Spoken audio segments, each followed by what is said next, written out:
thought it'd be cool to end Lynx Week with 2 driving games that are basically the polar opposites of one another. The first you've already seen. It's hard driving. It's probably the system's worst driving game. The second you're seeing right now, and it's probably the system's best driving game. It's RoadBlasters for the Atari Lynx. It's like a set of twins, only one's just like it was born. Hard driving's the worst, you guys.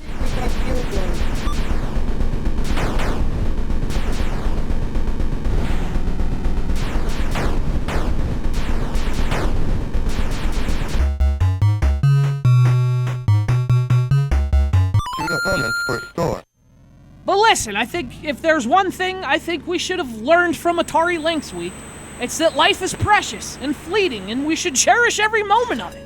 Hopefully that message was clear over the last week, at least the last few days, at least. And that message comes to a head today with RoadBlasters, because this game is awesome. I mean, for me, this was kind of my first experience with the system this week.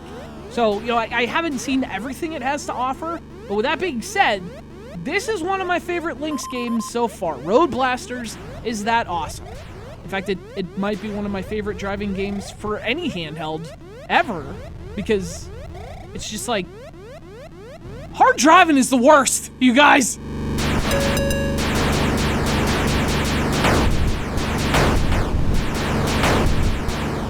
Now, I grew up with an NES. That was my introduction to video games. So for me, when I'm playing RoadBlasters, the first game that comes to mind is Rad Racer. This game is a lot like Rad Racer. Only in RoadBlasters, there's also it's not just rad, there's also the blasting part. So the idea is you have to race to the finish line and avoid enemy cars and make it there in one piece. But in addition to swerving out of the way to avoid them, you can also, you know, blast them. That also works. Anyway, you have a standard car weapon mounted to the hood of your car, standard car weapon. But as you drive down the road, you'll also get weapons delivered to your car by a helicopter, which is about the raddest fucking thing ever. Well, the only catch is, you have to catch the weapons. I mean, otherwise the only thing you'll catch is an ass blasting. Alright, that's not what that didn't come out how I expected it to.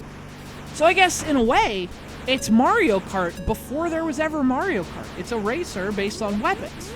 But there's also a bit more to it than that. See, as you're driving, you also have to worry about gas.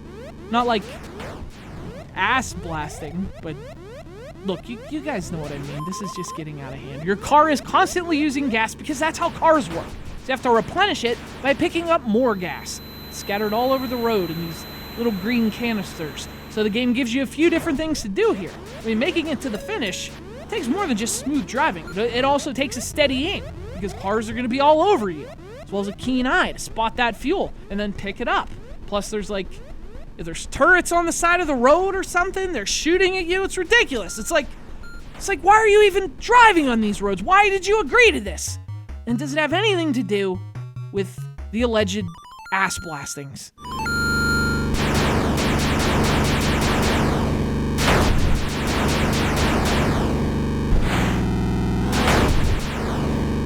You know, the best thing about RoadBlasters is that in addition to all that chaos, you also happen to be flying. I mean, this game is a screamer. And as we've said about a bunch of the Lynx games we've covered this week, the fact that it was a handheld game is just, like, all the jokes that people sometimes make about systems like the Lynx aside, it really is pretty amazing. The game looks and sounds great. It runs even better. I mean, the only major criticism you could even make is that aiming is a little tricky sometimes. And it also gets a bit repetitive, since the only thing that changes from course to course are the colors. It would have been nice to have had just a few new elements, like in certain tracks, but, I mean, again, for a handheld racing game in 1990, you just couldn't beat RoadBlasters. And that's why I think this is the perfect game to close out our week of Lynx reviews. I mean, look, this is a system I never had much experience with, so it's been great to have had this extended look at it, but also, I mean, systems like this, these failed systems, yeah, they get a bad rap, you know, and for good reason. I mean, they failed, but that doesn't mean they were all bad, you know? It doesn't mean they were complete failures. It doesn't mean they didn't have good things about them, too. And the Atari Lynx, for all its faults, and it had a lot of faults, it had some really good things about it, too. Not many people had one, but there's a reason a lot of the ones who did love it so much. I mean, part of it's nostalgia. People just love things they remember.